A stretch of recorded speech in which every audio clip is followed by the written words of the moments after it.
Couple years down the road, you're standing in line at the in the lunch line at your job. You work in like an office job now, What do you mean the and lunch line? it's lunchtime. So there's like a line of like you go into the kitchen and they have like a bunch of food set out for you and you just pick Oh, up a okay. plate and you know. Do people do that? I've never worked in an office. That probably sound really dumb. Yeah, I definitely had offices where they had like a lunch line like that. That fucking rules. So you serious? Oh yeah, it really does rule. Yeah, like I worked at a place where they gave us like salmon and shrimp and all kinds of shit. God, I probably sound so stupid. No, you They just give worked you in the food? service industry, for a Yeah, what long do I time. know? What do I know? All right, sorry. You just haven't worked in that setting, you know? Nobody's judging you, you fucking idiot. Wait a minute. Uh But you said, right? no, so you're standing in the lunch line, right? Yeah. You're looking at they've got these big like hotel pans full of food. Is it any good? Yeah, they have like an in-house chef. They have somebody who like makes up food for like 200 people every day. Where am I working? You're working at this office called Vent 101. Vent It's 101. a yeah, it's an office where look, if you have a problem and you just need to like unload on somebody, you call Vent 101 and somebody answers the phone and they just take it. Oh my God. I work there? Yeah, yeah, Doing what? taking it. Oh, fuck. That is really Yeah. When you're on a call, there's like a button. what? There's a button. Yeah, there's a button that you press on your desk and there's like a little vent like on like a post at the top and the vent closes. And when you're off your call, you hit the button and the vent opens up again. For So what everybody knows purpose? that so everybody knows like you're like available, you know? So Okay. you're standing in line after another just emotionally crippling day. You know, they're hard days. Do I take Just it? So I having take it personal.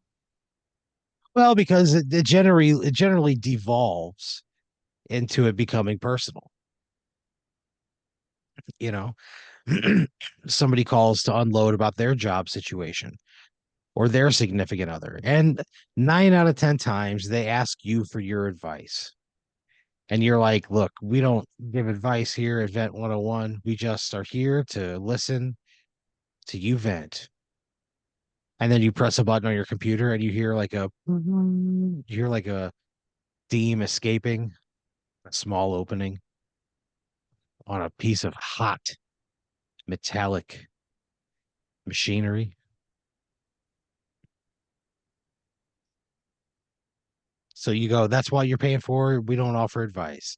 And then people are like, why can't you give me advice? You think I'm not important enough? You know, it just evolves and Jeez. it ultimately like winds up with them just like really letting loose on you. Um, you The guys, food's good at least. the food's good and honestly the pay is pretty good. And that's actually Okay. like considered hazard pay at Vent 101. When somebody's like really laying into you, you press another button on your desk and your vent blows out some steam.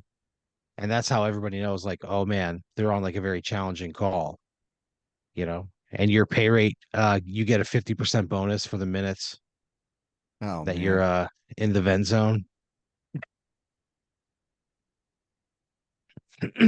I don't know about this.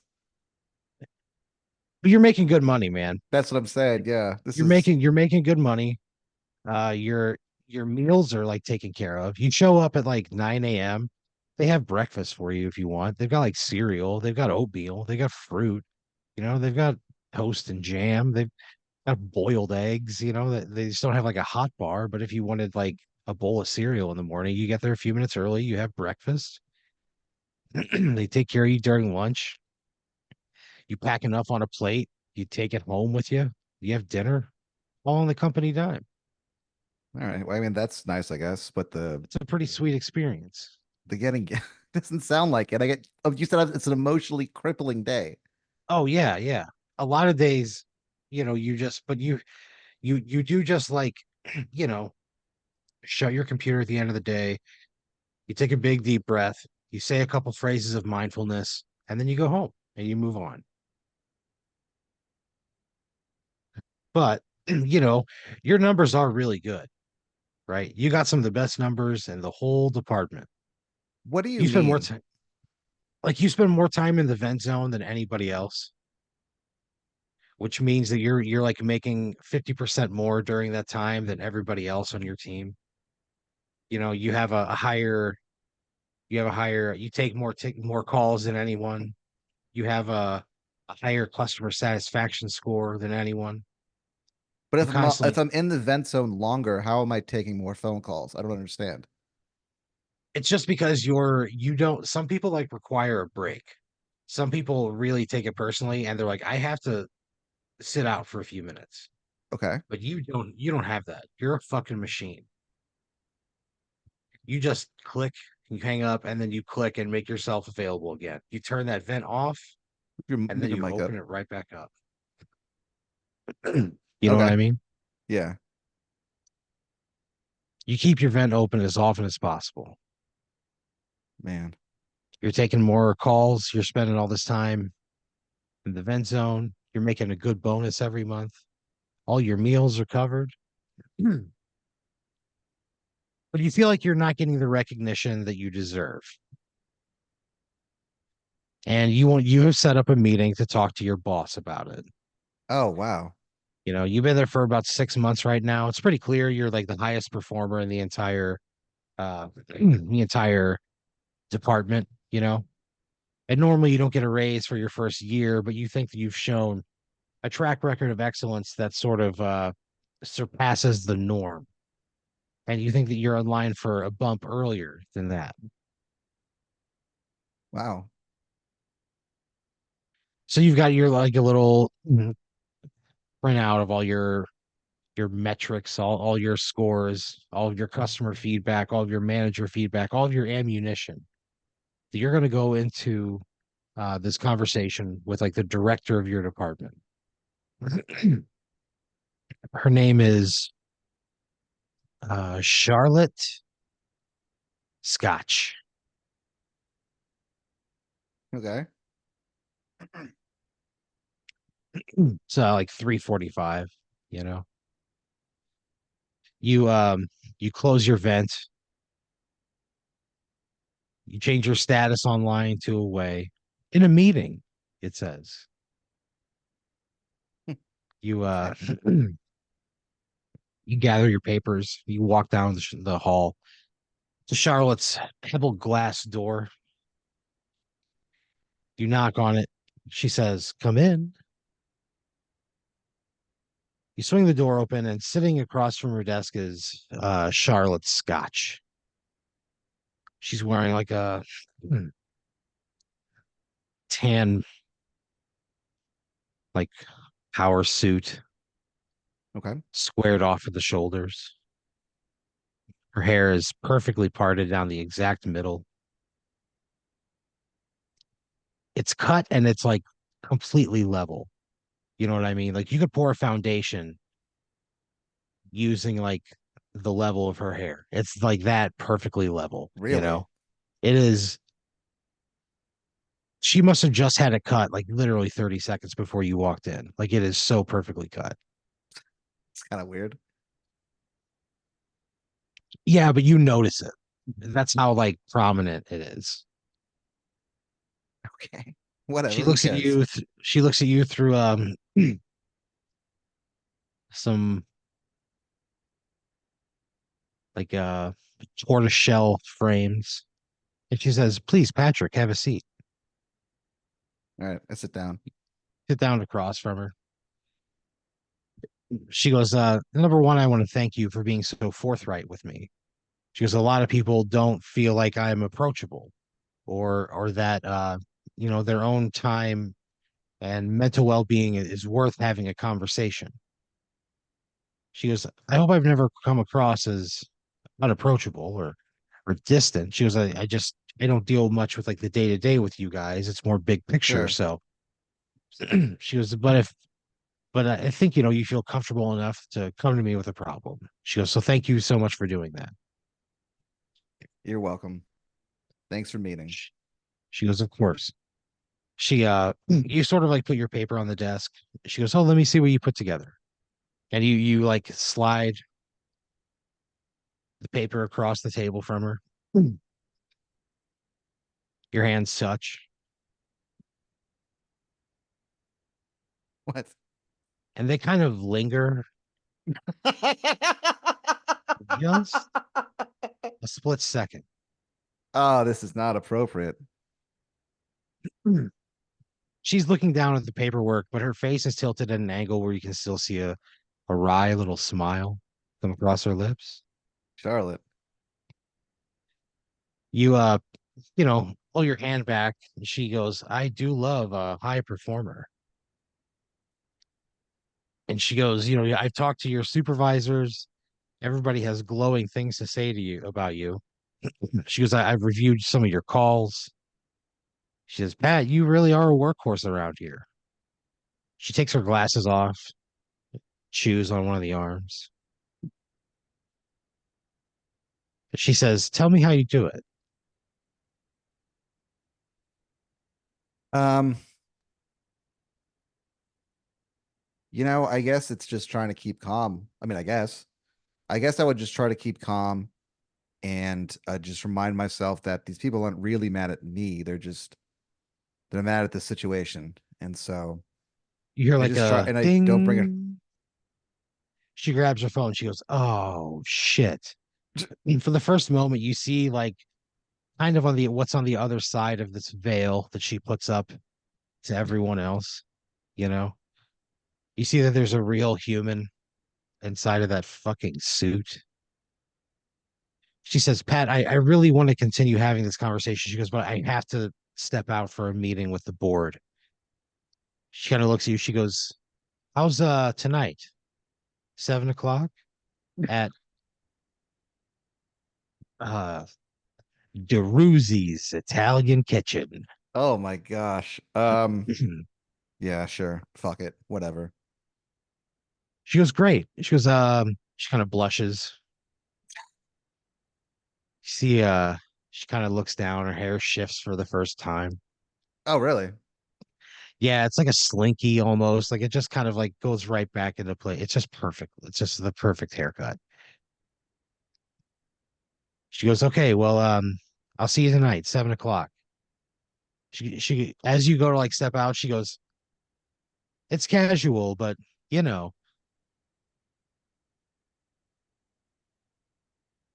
the door kind of What? closes behind you.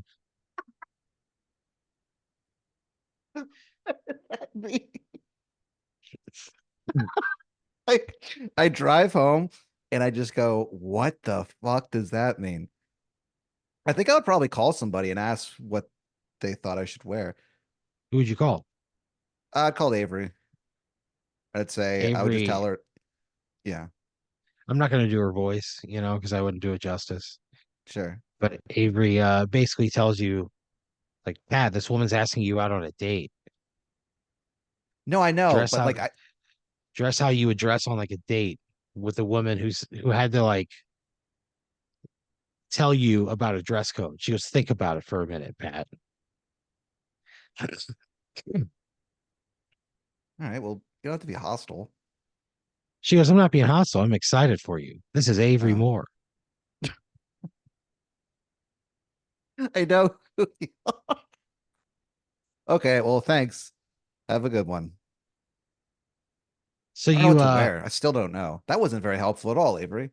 what would you wear on a date? What would you put on? A Um, date to an Italian restaurant. You look it up online. There's pictures of people in there, just like something like with a collar on it. oh, really? No Okay. hats, kind of a thing. Okay. All right, no All right. hats. So who is this? Hold on. So this woman is like my boss, right? She's like your boss's boss. She's like the Jeez. she reports directly to the CEO of your company. Vent 101. Wow. The This is pretty helpline for intense. those in need.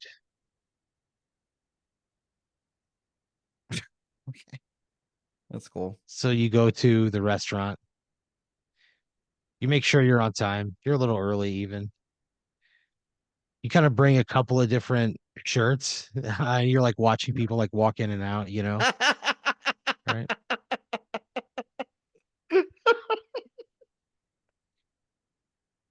You show up in like a long sleeve, like solid color blue button up shirt. And nobody's like walking in there looking fancy at all. So you go to like take it, you're like, I'm gonna have like a different shirt on that's a little more casual. Yeah. You take the the long sleeve button up shirt off in your car, and she like walks up right beside you. She like knocks on your window and she's like, "Hey, Pat," and Oh, you're like shirtless, like oh putting a my shirt on in God. your car, and you're like, "Oh, sorry," and she goes, "Uh, yeah, I didn't mean to make you feel uncomfortable about that." She goes, "I just didn't want you to." She's like, kind of gets lost in the thought. She goes, "You look great. Like, just put that on and let's go." And she goes, "Put that on and let's go inside." Right? Okay. Sure. Wow. That could have went way worse. Yeah. So Yeah. you go inside, right? You hold the door open. She says, "Thank you, sir." Walks through. The hostess seats the two of you. You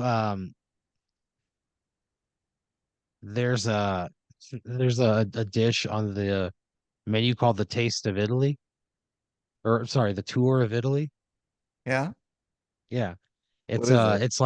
It's like a several small portions of like it's like a half order of lasagna, and then it's like a I don't know, like order of it's a spaghetti with two meatballs and some meat sauce, and it's just like a few Okay. different samplings of things, right? Free breadsticks, right?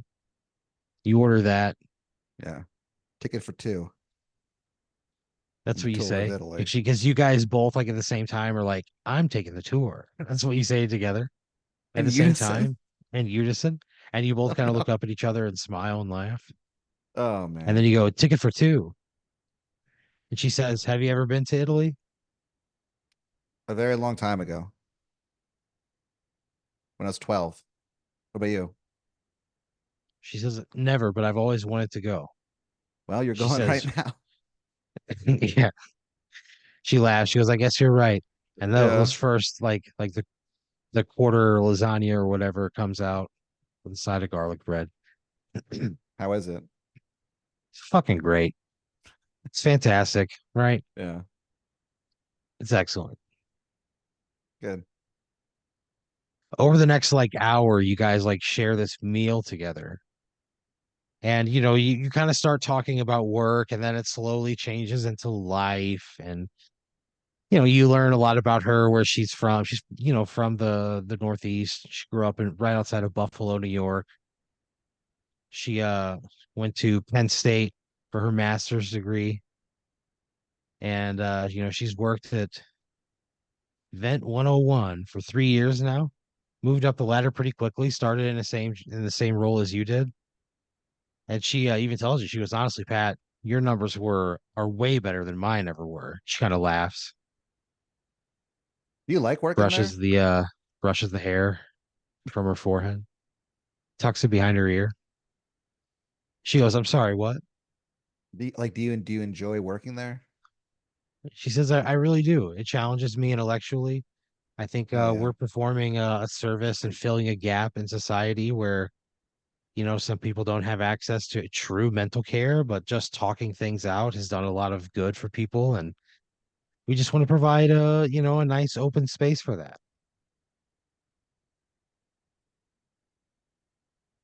Vent 101. Vent 101. Here's to Vent 101. You guys cheers, glasses over that fucking lasagna, garlic bread.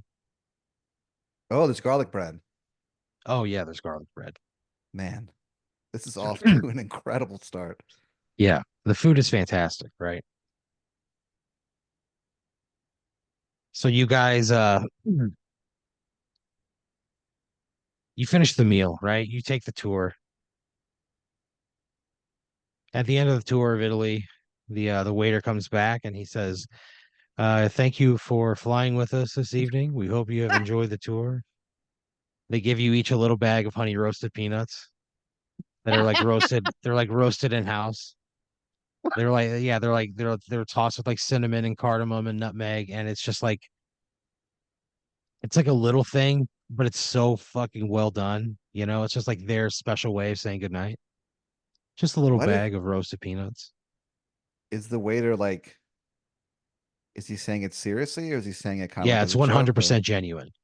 oh my gosh. All right. Yeah, he's saying it 100% genuine. Well, thank you, sir. So you go to get your wallet out. Charlotte grabs her. She goes, no, no, no, no. She goes, we talked about your compensation. We talked about work. She goes, this is a business meeting. And she throws down a company card. Wow. Leaves a fucking fat tip. Oh, thanks. That's cool. Yeah, thanks for getting dinner. What She a tour. goes, thank Vent 101. I'm a little jet lagged. You guys laugh. I'm back from Italy. You walk her to her car, right, in the parking lot. Yeah. And she goes, Pat, I had a really nice time taking a tour with you today. You laugh, right? You go, we could take my private jet to go get Froyo. And she says, that sounds like a great idea. You brush hands up against hers as you walk down the sidewalk. Yeah, I don't know if it's a good idea. I feel like this is going to get us in trouble at work. A giggle escapes her lips. You go into Frank's Froyo, All right. serving Austin for 36 years, Oh, bitch. wow. That's what it says on their door. Why? Why? Because they just want you to know, dude. They've been All right. serving Austin for a long time. So don't come in there acting like, like you've been here forever, you know. Okay. They were the first Froyo stand in Austin. Awesome. The first ones to really embrace the craze. Okay. So yeah, it's kind of a traditional Froyo place, you know. You got your traditional toppings, traditional flavors, but it's solid. It's always clean. You guys go in, you order your Froyo, right? You make your Froyo thing. She throws down the company card again. Oh, hell yeah. You guys sit, the only two people inside of Freddy's Froyo, Really? the only two. Okay. The guy working on his phone or the guy working is like on his phone. He's like sweeping the floor haphazardly. Yeah. Your feet brush against each other's underneath the table. You share a knowing glance in between bites of Froyo. And in that moment, you think, holy shit, is this, is this happening? It seems like it is. You guys, finish the Froyo. You walk back to the parking garage where her car is. Kind of, hold hands for a little bit along the way. Jeez. You get back to the car. You feel the heat radiating inside of the cement walls. It's hot inside of there. The heat just trapped in the stone. She says, I had a great time with you tonight, Patrick. She goes, I'll look over those documents you gave me tomorrow. Hell yeah. You Yeah, go, that was yeah, you really said, fun. yeah, I'd you find say a better way to put it. Damn it. Yeah, it's you fun. think that, but you go, yeah, that was really fun. She just kind of Oh, laughs at you. oh, oh, Patrick. She goes, I appreciate how genuine you are. It comes through on the calls and it comes through in real life. She Thank pulls you you. in her and she plants a soft, wet kiss on your fucking lips. Jeez. She grabs you by your shirt and kind of pulls you against her. Mrs. Scotch or Miss Scotch? Miss? Oh, it's Miss. Okay, good. Oh, Yeah. wow, that could have. I didn't even think to. Holy shit! All right, that was You you close. you didn't, but again, Okay, good. Oh man, so you guys like make out against the front door of her hybrid SUV. it's crazy. You only stop because a car like comes down the ramp that you're like making out in front of and you get blasted by the headlights. You kind of Okay. both adjust yourselves. You break from the embrace and just laugh.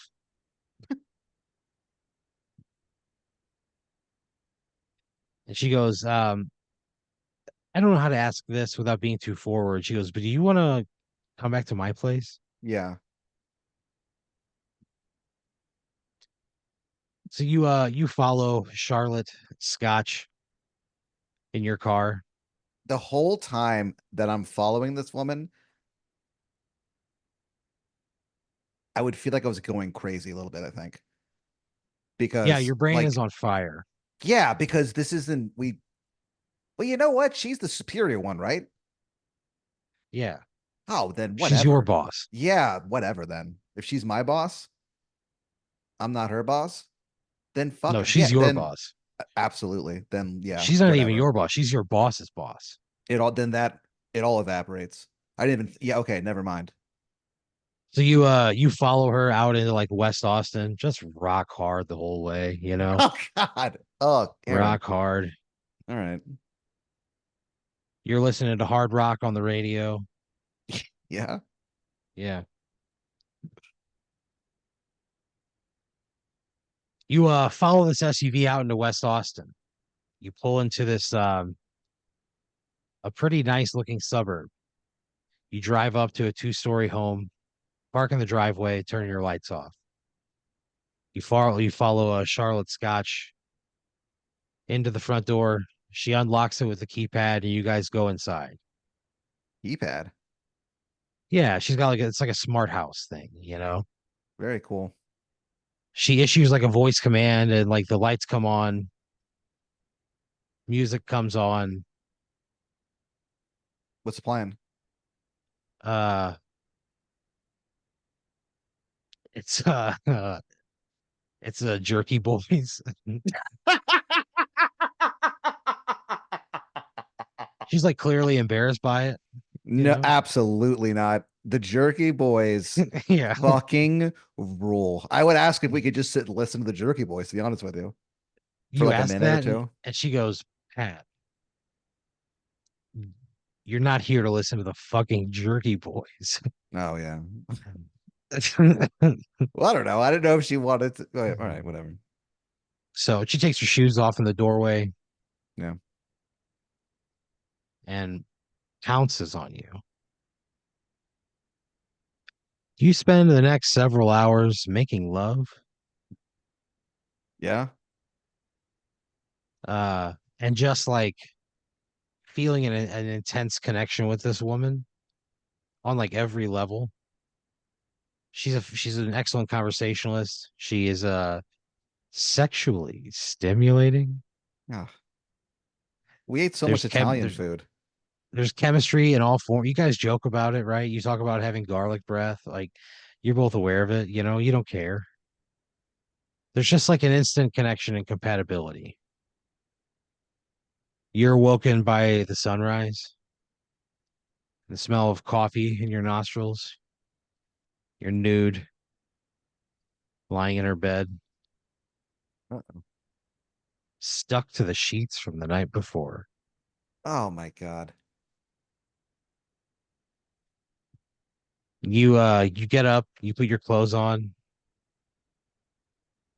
you walk into the kitchen, and she greets you. She goes, "Well, good morning." She goes, Good morning. how do you take your coffee?" If it's hot, excuse me, if it's hot coffee, just a little bit of milk or whatever, cream or whatever, please. She puts a little bit of cream in there, slides it over to you, Thank you. kisses you. She goes, "Last night was incredible." It was pretty cool, not gonna lie. She goes, um, we should do this again when you don't have to leave for your work. And she kind of laughs, you know. Oh yeah. Oh fuck. Yeah, I gotta go to work. So Damn you it. she goes, don't worry. If you're late, I'll take care of it. She goes, just don't be super late. Okay. She goes, and again, this stays between you and Yeah. I hope. She goes, great. She kisses you again. You finish your coffee, you leave. You go into work, you're only like 30 minutes late, no big deal, right? You tell your boss that yeah, you ran into some traffic, there was construction on your street and it just took you a little while. Charlotte walks in, looks beautiful as always, shares a long, knowing glance with you from across the office. I'm across the office. Yeah. Does anyone She notice? smiles. No. Oh, You work your shift just kind of in glee, right? You're excited about this. we hard to You're concentrate. yeah, for sure it is. And you manage to like bump into Charlotte during lunch hour. You guys don't like sit together or anything, but you both kind of say hello, you know. There's like a tension in the air. You go to finish the rest of your workday about 3 o'clock. Your manager calls you into her office, like not Charlotte, but like your direct supervisor. Oh, okay. And she goes, hey, I had a couple questions for you. And she like shows the receipts of like the things. And she goes, were you out with Charlotte last night? Yeah, we were talking about work stuff. They were like, what kind of work stuff? So I guess we're just talking about like compensation stuff, like a raise essentially. So you thought it was a good idea to discuss this over dinner and then Froyo? Well, she wasn't available during normal work hours. She had to like meet with the board. It was her idea. So they kind of go, okay. And they go, thanks, Pat. We appreciate your honesty and transparency. We'll follow up if we have any questions. Was everything okay? Your supervisor goes, she goes, as long as you're telling the truth, yeah. Yeah. Well, I am. They go, great. Thank you. You're welcome. You you like go back to work. You're like very scattered at that point, you know? Yeah. Jarring. Right? You're like, what the fuck? Like, what is happening here?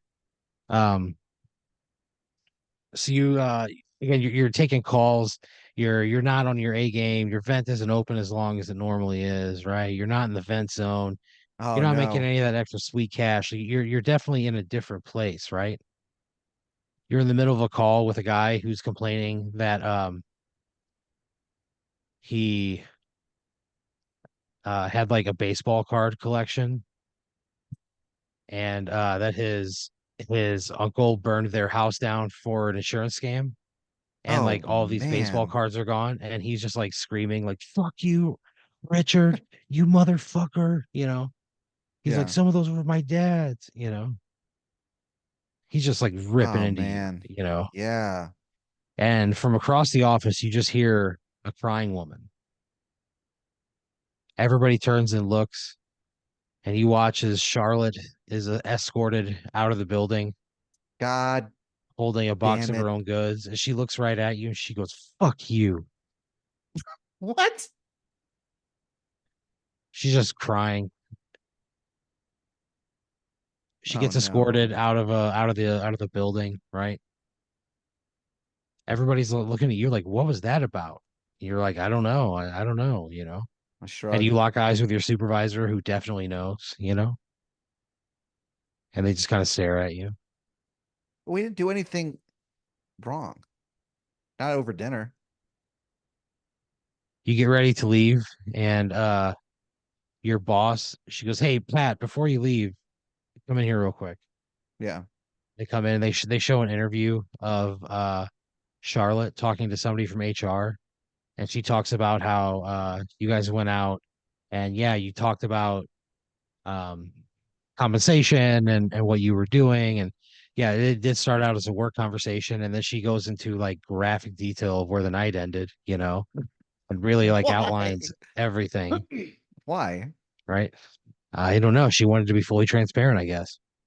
And Jeez. the whole interview took like 90 minutes. So, it was they kind of like skipped through all the various positions and the renderings that she drew of like what the two of you. But she drew? Yeah, she just wanted people to be aware of like how intense this tryst was. Okay. And you see her like break down in tears. She goes, "I'll pay for everything on my own dime." She goes, "I'll pay for all of it." She says, "I want to see Pat again." She goes, "I'm really sorry." Oh man. They say it's unacceptable. Yeah. This is a fireable offense. You're being let go. Pack your shit, basically. So your boss goes, yeah, you're lucky to still have your job. She like begged to let you keep your job, said that it was all her idea, everything. The pile driver, the Forbidden Lotus, the Squidward, like all of the stuff that like you guys did. This Squidward. Yeah. Okay. I go. I'm probably just so weirded out and stunned. I just go, okay. Like I wouldn't know what to say. So your day kind of ends, right? You go out to the parking garage, you get in your car, you're like They would driving call through her. like yeah, well you don't get signal inside of a parking garage, so Oh, you well, know, you get outside, you call her, she answers, clearly in tears. She says, "Hello."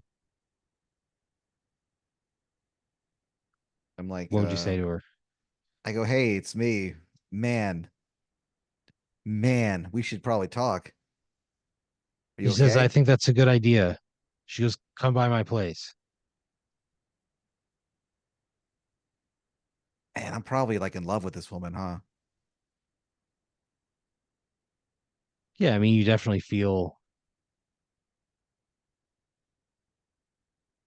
something, you know? Wow. Okay. Man, this is getting intense.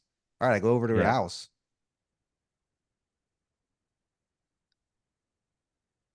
So you go over to her house. You knock on her door. She opens it. She just kind of like cries and falls into your arms. And she's like, "Pat, I'm so sorry for everything that happened." She goes, I should have known better. It was Oh, my it's okay. mistake. I'm sorry that you got fired. She was, yeah, that's just kind of like what happens sometimes, I guess.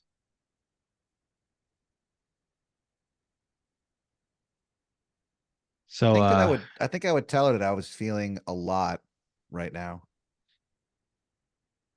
You know what I mean? yeah, you tell her, you talk to her about this connection the two of you have, Yeah. how it feels intense and it feels immediate, and there's an urgency to it that you just can't escape. That it's always on the forefront of your mind. You're either acknowledging it or you're trying to push it away. There Yeah. is no in between. You know. It dominates your thoughts. You say all of this, right? You tell her all of these things. You go inside.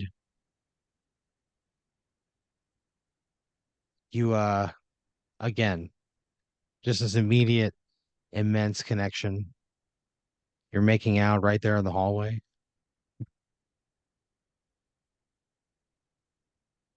She kind of like leads you back into the bedroom. Man, what a crazy couple of days. She runs her hands up and down your body. Oh, jeez. She pulls she pulls out a few lengths of rope Wow. She Okay. just she tells you to take off those drawers, Sure. and you do. And she ties your limbs to the bedposts. And you think this is going to be the craziest night of my life. Yeah, man. She goes, close your eyes. And you close your eyes. Yeah. And then you feel the dull whack of the backside of a shovel. And she What? just hits you over the head over and over again. And What? she was like, why did you tell on me? Why did you tell on me? Why I did just, you? She just well, I hits you just over. thought we And didn't do anything actually bad at the dinner. You were the one who, your body oh, tied up to the bed, your face just smashed in, stupid fucking grin all over it. man. Tie, right? And she eventually unties your body and then buries you in the backyard. Yeah. Yeah. She was fired, and the because she had done like such a job of like talking about wanting to be with you, she convinced the cops that she was concerned because she hadn't seen you since she left that day, right? She had her brother, who was a world-class mechanic, come over and disassemble your car right in her driveway, and they buried it What? at 15 strategical places all throughout the state. And she gets away with it. Oh man. She gets away with it 100%. What They a put a raised garden bed right over the spot where your body's buried. And every summer she cuts down the juiciest tomatoes on the vine. She bites into the first one every year, and she thinks about you and cries at what might have been. oh man. Just a roller coaster. Damn. Damn, man. That was intense. Man, our relationship moved so fast. Yeah, yeah, it did. You got tied to a bed and then beaten to death with a shovel I know. while Whatever. having an erection, fully Oh. erect, That's the- All right. Well, bricked up.